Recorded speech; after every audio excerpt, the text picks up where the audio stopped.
देखिए हमारे YouTube channel पर जा रहा हूँ। बहुत प्यारा करवा चौथ व्रत का एक गीत माता रानी का।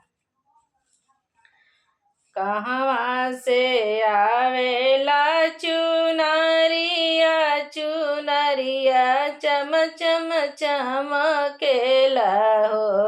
ए सखिया कहाँ से आवेला करौआ करौआ लगल झालरी हो। सखिया कहाँ से आवेला करौआ करौआ लगल झालरी हो।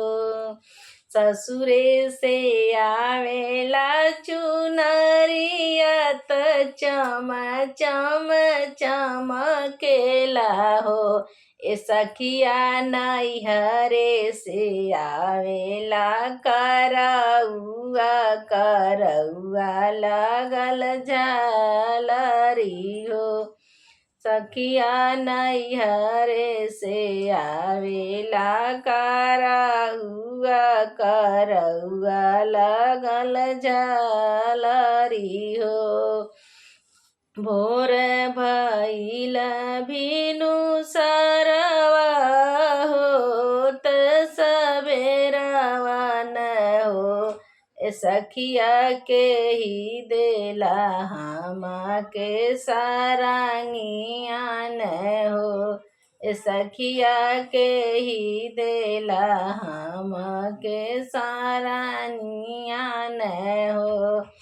ए सखिया सा भोर से पियावा के भरल रह से नूरवा सिनोरवा रह से नूर हो। ए सखिया पिया देला हमा के सिनोरवा सिनोरवा भरल से नूर हो। भोरे भइल भिनु सरवा होत सुबेरवा न हो। ए सखिया सासु देली हमा के सारंगिया सबेरवा होत न हो। ए सखिया पियाला भरल सिनोरवा सिनोरवा भरल से नूर हो।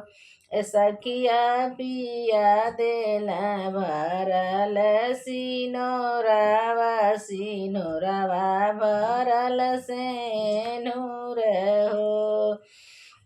जुग जुग जिय तोहरे तिरिया तुहरो से नूरवा न हो।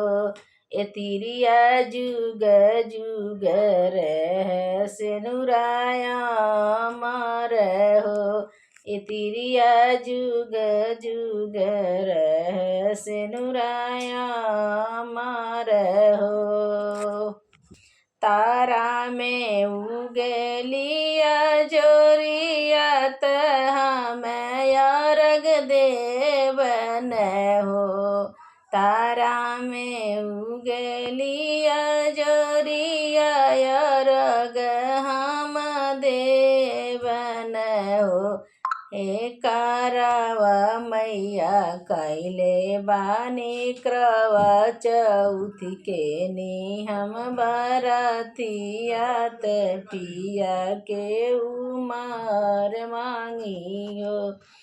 ए मैया कैले बानी करवा चौथ व्रतिया त पिया के उमर मांगी से नूराया मर रह जो।